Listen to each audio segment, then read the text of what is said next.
Hello, everybody. Welcome. I see some folks are starting to join the call, which is great to see. We're super happy to have you here.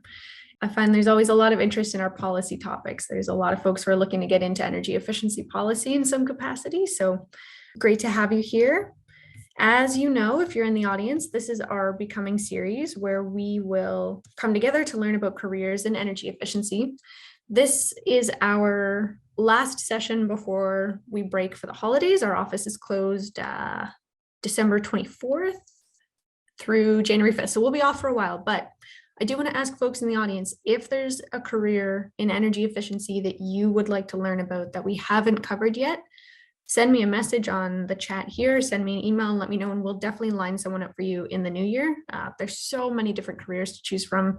It's tough to cover everything, but if there's one you're looking for, we will get somebody in and it'll be a great presentation.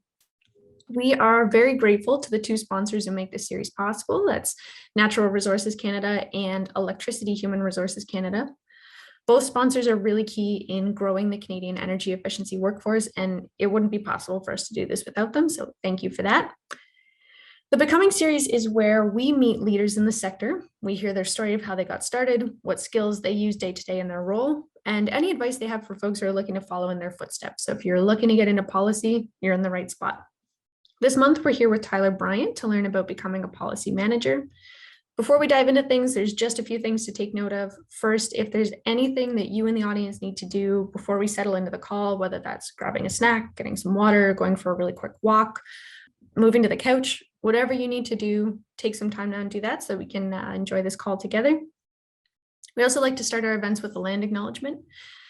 Land acknowledgements are something that we shouldn't just do out of habit, but that we do with a really clear intention. We want to position ourselves and to providing meaningful acknowledgement of the communities whose land we occupy. So I acknowledge that I currently live, gather, work, and organize on the traditional unceded territories of the Algonquin Nation. I also acknowledge how I, as a settler, still benefit from the systems of injustice that Canada upholds. These systems of injustice really impact our energy systems, influencing how we generate and distribute power. So please feel free to share your own thoughts and land acknowledgement in the chat if you're moved to do so. We keep the whole last half of the event open for Q&A. So once we get to that point, or even earlier in the presentation, you've got a Q&A box at the bottom of your screen. So you can click on that to put your questions in. And when we get to the section, I'll ask them, or you can raise your hand, I'll unmute you, and you can ask your question out loud. This week's speaker, as I mentioned, is Tyler Bryant. With 14% of BC's GHG emissions flowing through FortisBC's infrastructure, Tyler championed to senior management the importance of being proactive and productive in positioning themselves as an integral part of BC's emissions reductions. He has experience in a lot of areas doing research and policy work for nonprofits, the federal government, and internationally. So we've got a lot to learn. And so with that, if you're back and you're ready, then Tyler, the floor is yours. I guess I'm as ready as I will ever be. Perfect. Hi, folks that are on line, and happy to be here, and thanks for the introduction there, Kirstin. I also wanted to, just acknowledge that FortisBC, works mostly from I work mostly from the unceded territories of the Coast Salish people, and FortisBC, respects Indigenous peoples in this place we call Canada, on whose traditional territories we all live, work, and play. And so FortisBC is committed to reconciliation with Indigenous peoples and is guided by our statement of Indigenous principles. In this presentation, I'm going to kind of take my FortisBC, or this discussion, I guess, I'll take my FortisBC hat and have it slightly askew, or I'll just actually take it off and I'll just discuss, my experiences as being a policy professional. And, I've been, it's been over 10 years now that I've been in the workplace as a policy professional working on energy and climate policy. And I just basically wanted to offer some thoughts and reflections on how that's gone, what's that been like, and maybe ideally offer you some insights, offer the people that are listening some insights in how to navigate if you're early in your career, or offer some tips and tricks and identify some potential pitfalls as well. So you have to excuse me, this is fairly and a fairly disorganized series of thoughts that I'll probably go through here.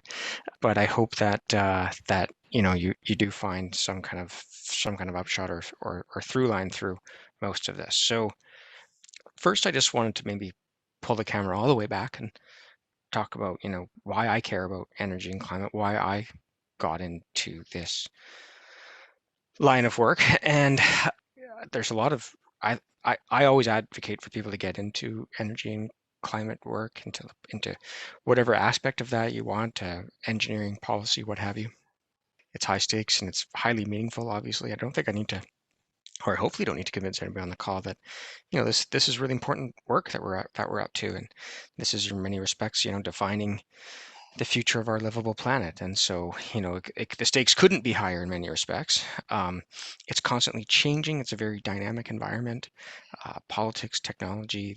I think back to when I first started looking into this when I was in my undergrad days, back in the early 2000s, and just how much, like things have changed, how much stuff like, the conclusions of the World Energy Outlook from the IEA, for example, have changed in the past 20 years. It's really incredible how much change there is.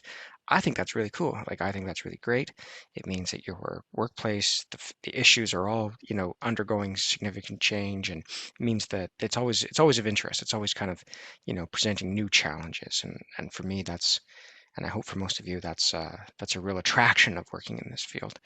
If you're for specifically on the policy side, it's usually the hottest files right now, at least, and probably into the future will continue to be energy and climate stuff. They're they're they're branching out, and they're getting into all aspects of government business now, and so you really be positioned well to kind of inform government decision making along a number of potential lines.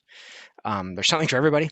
So if you're an analyst, a hardcore analyst, there's something. If you're an engagement specialist, there's something. If you're into policy planning and that kind of stuff, there's something. That should be into program spending or program development, all of that. I mean, it's just there's there's so many different ways to come at this, and depending on what your individual strengths are, even within a policy related or narrower policy related lens, there's so many different individual strengths that you can bring to that, and really have a productive career. there's there's tons of opportunities everywhere, obviously, because this is such an important file that it's just becoming a fact of life in all different types of business. Every business now has a manager of ESG or sustainability or climate action, and it's only going to intensify.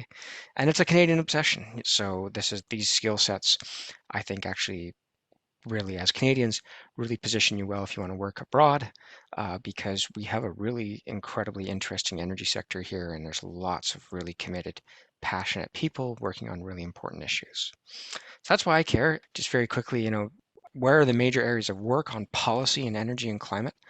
Well, maybe I won't go through all of this, but there is really something for everybody here in terms of what type of issues you want to look into, what type of frame you want to bring to this. I spend a lot of time working on energy efficiency. We'll get into that in a second.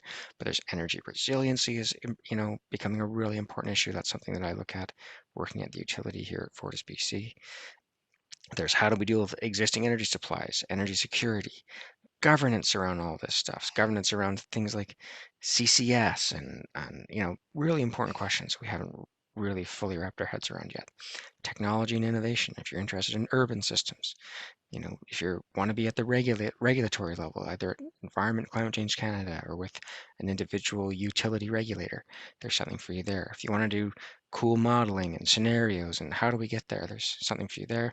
Behavioral issues, really, this is across all realms, and I'm sure most people on the call know it, but it's when I kind of give presentations like this, when I talk to, say, prospective grad students, this is what I say, like, listen, like, there's so many ways to come at this that you can really find your interest and then find your sub-interest, find your specific expertise within that. So that's what makes working in this field really great.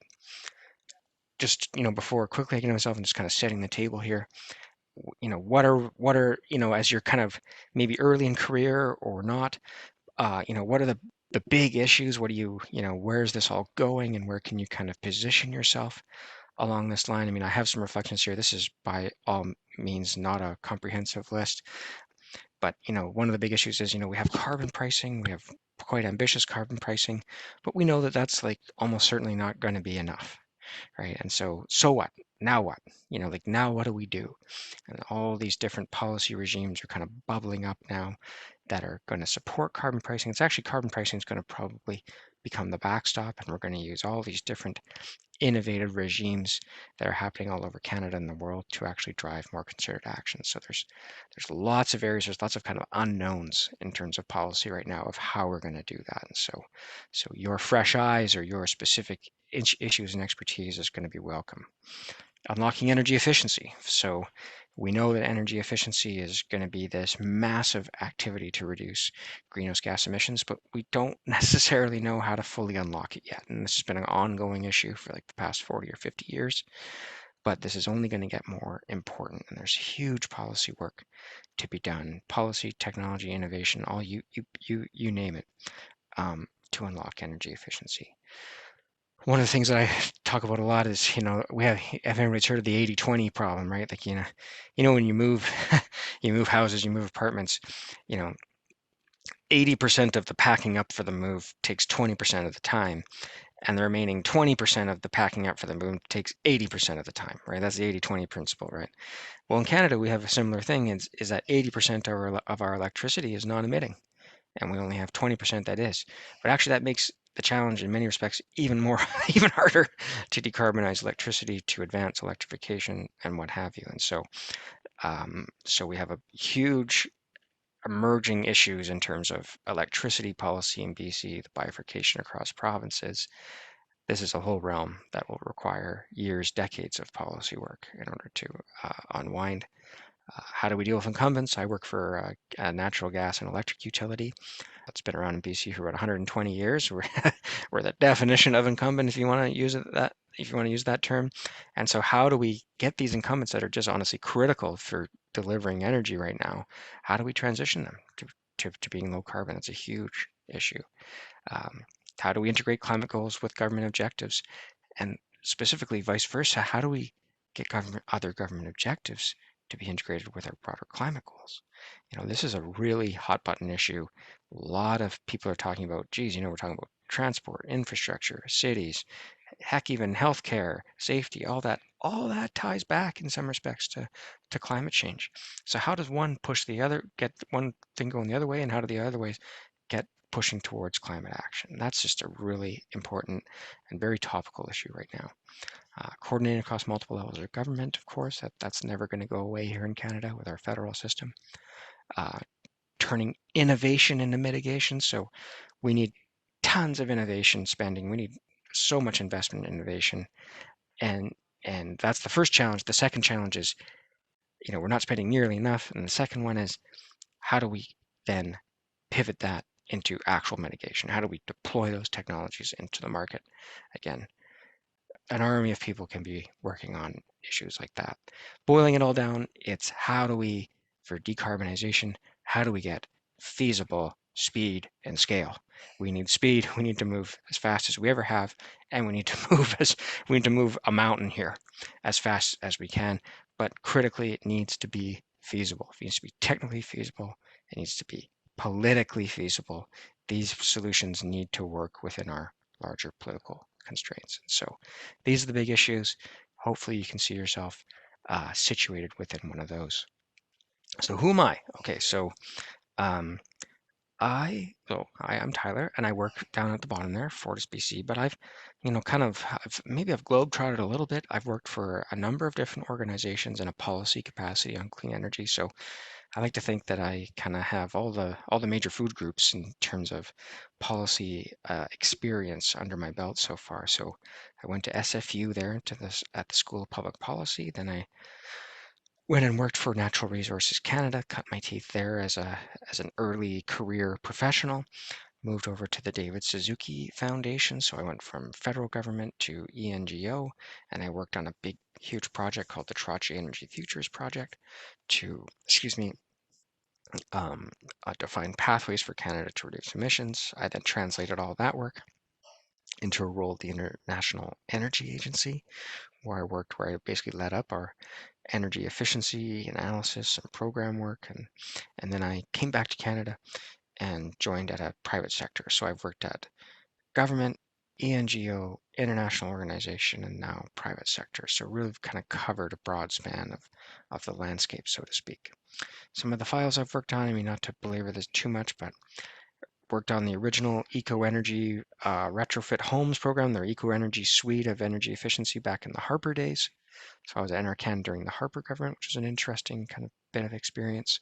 I worked on integrated community energy systems as part of the Office of Energy Efficiency, kind of one of the early stakes in the ground in many respects on that. Like way back in 2009, we're outlining kind of efficient communities as a key part of Canada's transition.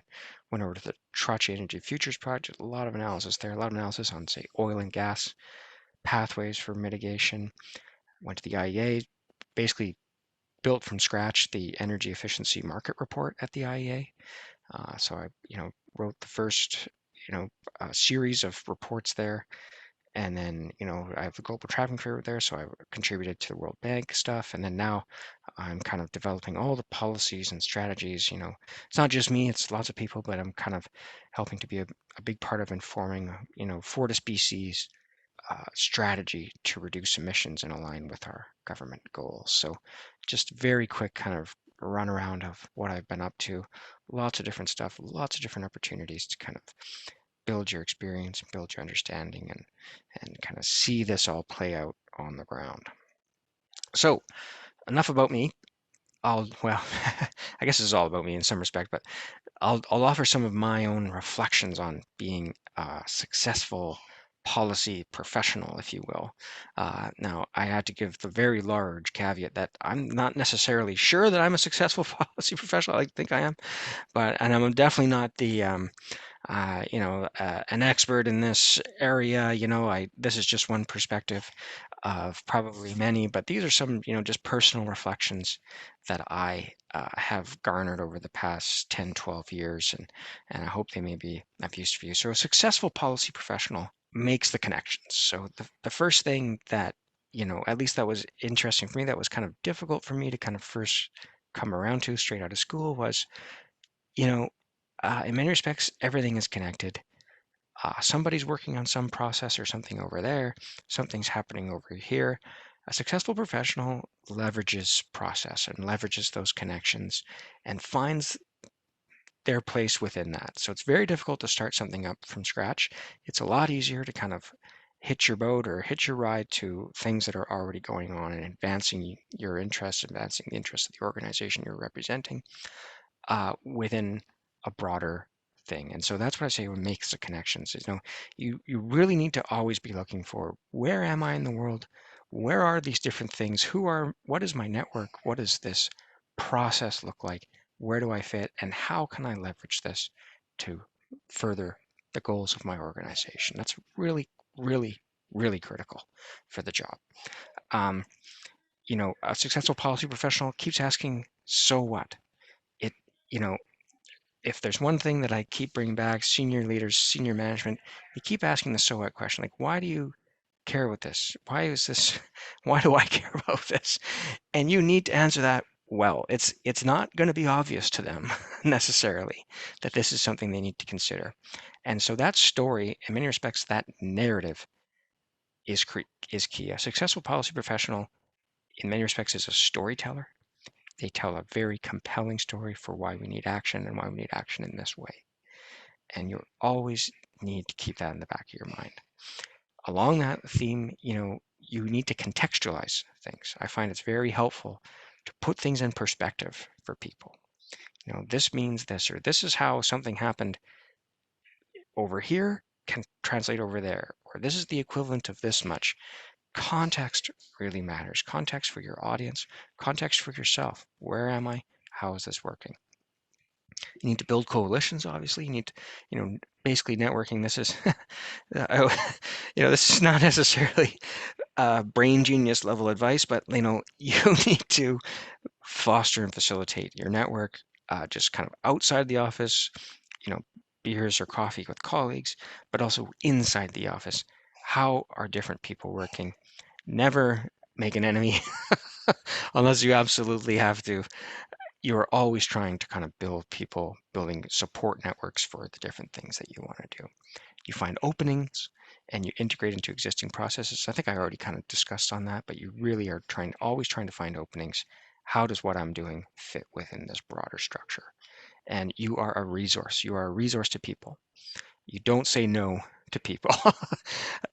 If somebody's asking for something, if you have advice, if you have expertise to lend to other people, do it. I mean, do it within measure, but you should certainly not be sealed off. You should be exposing your advice, exposing your expertise, helping people out. That is critical in order to build the goodwill towards your own goals. You're operating in a dynamic environment. All right. So just discussing your kind of operating context of how things happen in a policy environment. So change can be really fast. So you need to adjust your baselines and your priors pretty quickly sometimes. I like to say you need to know which way the wind is blowing. You need to be one of the first people to kind of pick up where that change in direction is coming from, right? So FortisBC, I'm constantly kind of giving the signal, this is where I think things are going, or I see this is where I think things are going. I'm going to start some preliminary work on this topic because I'm pretty sure in 6 months this is going to be an issue. And that's happened many times at FortisBC, where I've picked up the scent and I've started, doing the prep work for some stuff that I think is going to be coming up down the road. You need to be looking forward. You avoid political analysis at your peril. You need to understand the pressures that governments, decision makers, heck, if you're in the private sector, even your executive leadership are under. You need to understand that very well. Everybody has a boss in respects. The prime minister has a boss, right? That's the people. And you need to know your context and audience. You need to know what their pressures are, and you need to know them very well. You ignore those at your peril. You will isolate yourself pretty quickly if you don't bring that lens onto things. You you are always testing your assumptions. You're always developing your assumptions. You're always developing your priors because some people will push back on you. People say, well, why do we need that? Why do we need, I don't know. And those examples are coming to mind. Like, why do we need solar energy? And to you, it may seem just absolutely obvious why, but you need to communicate that because it's not going to be obvious to other people sometimes. So you always need to be testing. You always need to be testing yourself in terms of what do I believe? Is this right? And only until you can convince yourself can you convince other people. That goes into my next point there. You're never going to have all the answers, so you need to expect to be challenged. Being challenged is a good thing. Don't take it as people don't believe you. It means that people are listening to you and they're pushing back, right? And you need to go through that quote unquote challenge function with people because that's how you build that's how you build your profile with people. That's how decisions get made is they challenge, then they go away. I sometimes talk to say the CEO of FortisBC will have some, maybe some animated discussion, what have you. He's going to challenge me. I'm going to challenge him back to some degree, and then he's going to go away and think about that. That's kind of how decision making happens in many respects at these levels. You need to keep being curious. You need to constantly be learning on this file. As I said, this is always changing. You cannot date yourself. You have to keep up with the times where things are going. That means you got to be reading up on stuff. You got to be reading, I don't know, policy magazines, being on Twitter, whatever it is. I'm on Twitter maybe a little too much, but you know what I mean? You need to constantly be updating where things are going, and you need to know your numbers. You need to know your files. You need to leverage numeracy and literacy very well. So, numeracy, it all comes down in many respects to spreadsheets and PowerPoints, and you need to know your numbers cold. I just have, in case there's any people on the line that are in school right now, I have some quick thoughts on reflections from my own grad school. So I did a MPP program, which is a Master's of Public Policy. I don't know how relevant it is to what you're in, but what I constantly go back to is, you never work alone. A lot of times in university, you think you're writing this thesis, you're doing all this stuff, and you think the group work is kind of the crappy work, and yeah, frankly, it is. But actually, that is the most real simulation of the work environment. Like group work is the work environment. If you cannot work well in a group, you're not going to be a great employee. That actually, if you need to lean into that type of work and really kind of understand what your style is, how to influence people, that type of thing. Deadlines are everywhere. So yeah, grad school, yeah, it always had to be, submitting your projects, blah blah blah. That actually doesn't change for a policy professional. You still have deadlines like all the time. Big reports or whatever policy processes, there's always a deadline kind of over your shoulder. So get comfortable with that. Um, uh, when in my policy program, we did a lot of micro econ and stats, like just kind of base level stuff, so that you had a kind of a base layer of understanding of econ and stats. That goes miles, in fact, like that really helps. That in many respects is a bit of a lingua franca. Like you can talk to a lot of different people, understand a lot of different issues with that kind of just slight basis of economic principles and stats, like those principles of stats, how it works, because it's used so often in the policy context. And to peel back the layers, understand the dynamics. I kind of talked a bit about that. You need to also cut the crap. And grad school, you write all these florid stuff. No. Just get to the point.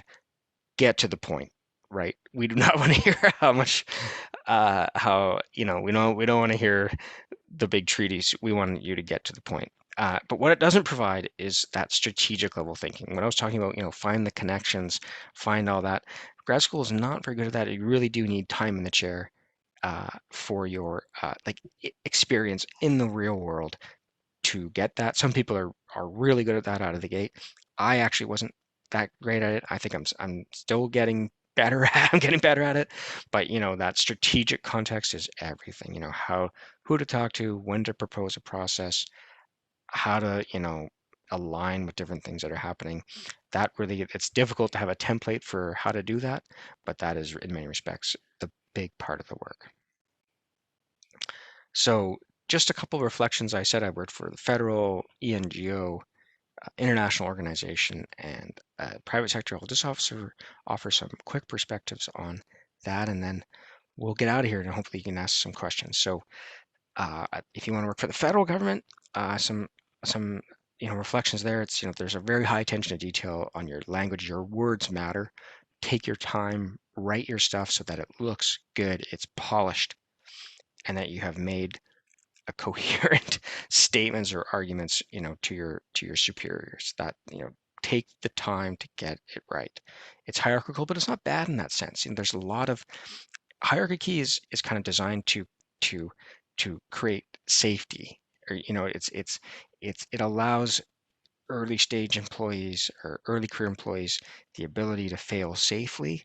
That's important. It kind of insulates the organization. Hierarchy is, in many respects, we can all kind of, we can all get frustrated with hierarchy, but in fact, it is, in my opinion, a good thing at the federal government. It allows you to grow, and it allows you to grow in a relatively safe space.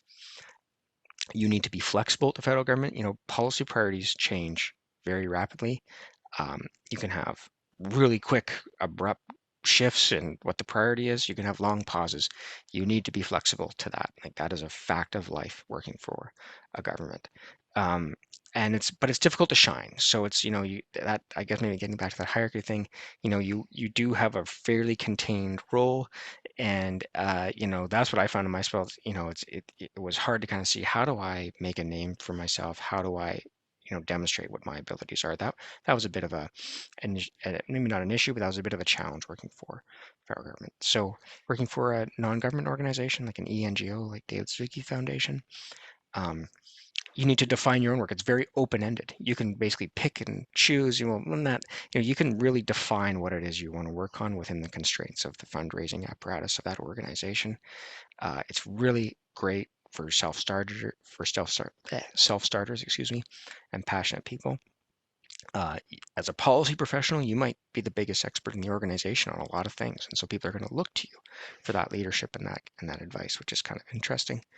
The goal is engagement, not necessarily analysis. So it all funnels back to like motivating people, reaching out to people, building coalitions, building movements. That's really what many NGOs are about. They need to kind of they can do a lot of analysis, but at the end of the day, it's about, funneling that into a movement by engaging with people. But it has, unclear feedback. It's very difficult to do planning in an ENGO environment. Things are changing all the time. It's hard to measure how effective you're being. So if that's an issue for you, that's something to be aware of.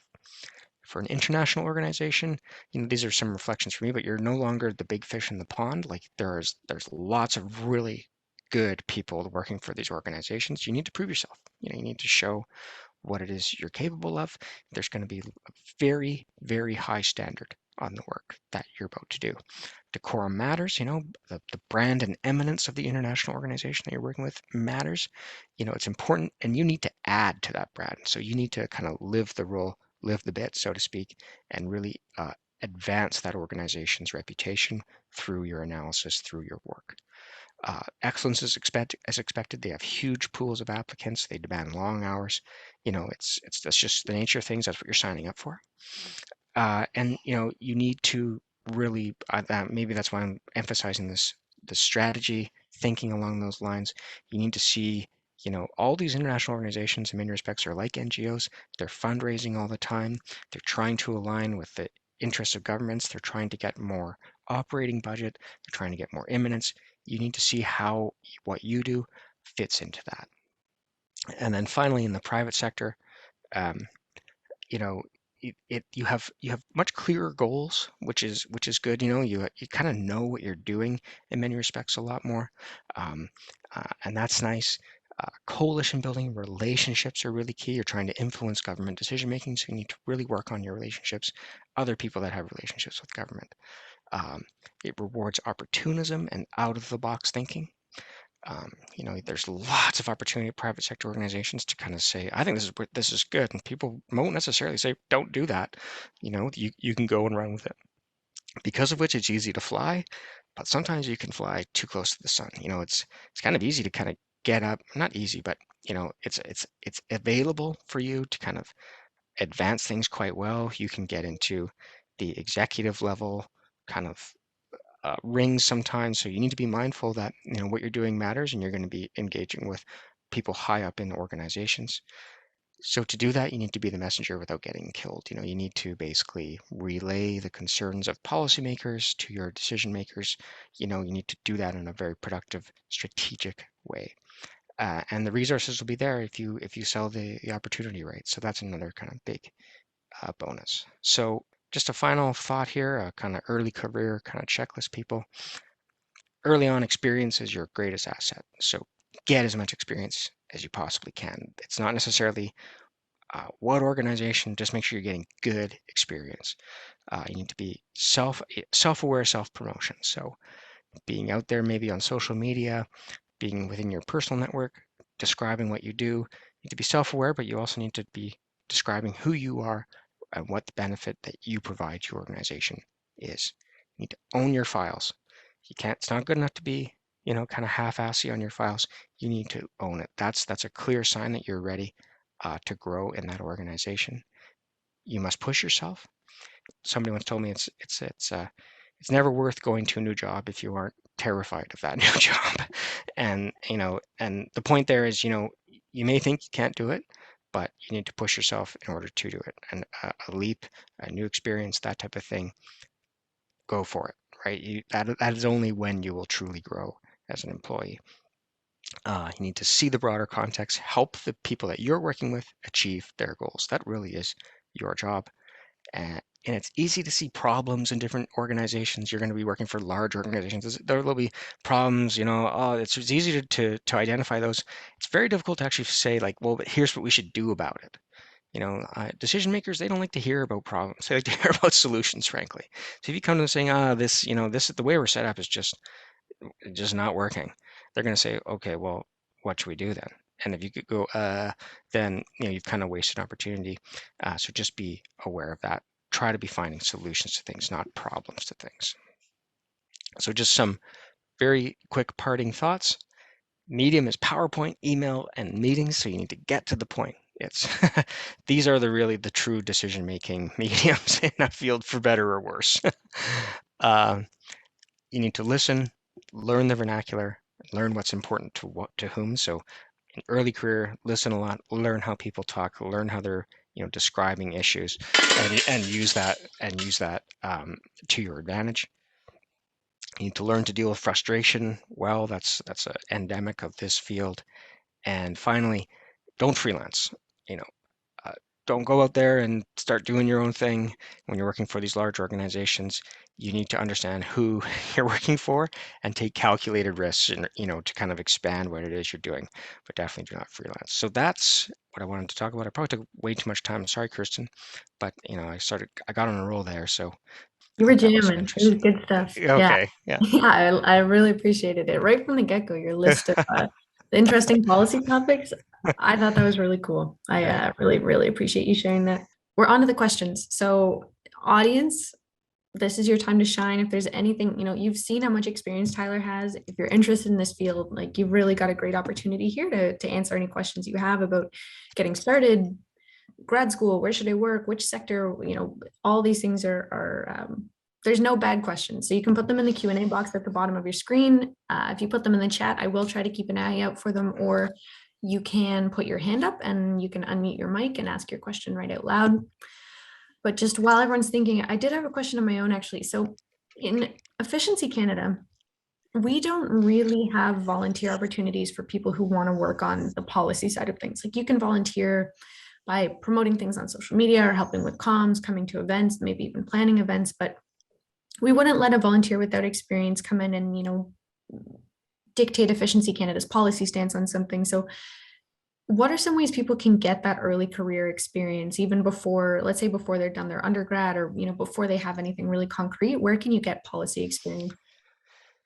Great question. And at least for people in school, like school is such, I think like the actual classes and learning are like 1/3 of the benefit of what school is. And there's so many groups, like extracurricular groups, formal groups, that type of thing that you can be involved in school. They're basically all free. It's a great way to meet people. It's a great way to kind of get your feet wet on say engagement or advocacy or even government relations. It's a great way to meet people. A lot of times these groups will get reduced or even free entry to conferences and industry conferences and that type of thing. That is really key. You should not waste all of your school and your classes, I guess is what I'm saying. Although they're important, it's a broader suite there. And the other thing is, when you're in school or even people early career, I get a lot of just kind of information interview requests from people wanting to pick my brain, go for coffee, that type of thing. That's a great way to kind of get your name out there, get people thinking a bit about you. I've hired a couple people now that just started out as a coffee with somebody just finishing up their grad program, or as somebody looking to make a switch from a different company, or that type of thing. And so that's a great way to kind of at least understand what people like myself are thinking about, what we're working on. And then maybe you can see yourself going, like maybe that's an area that I should be volunteering in, or maybe that's there's an industry lobby group, or there's an industry group that is kind of looking for volunteers or looking for people to help organize their conferences, that type of thing. You got to start small, like don't get me wrong, but it's actually not that big of a field, like the energy policy thing. Like it's really not that many people are involved. Like I'm sure there are like thousands of people, but I always find that I've circled back with people over 10 years, like, oh hey, like we used to I used to work with that person and blah blah blah.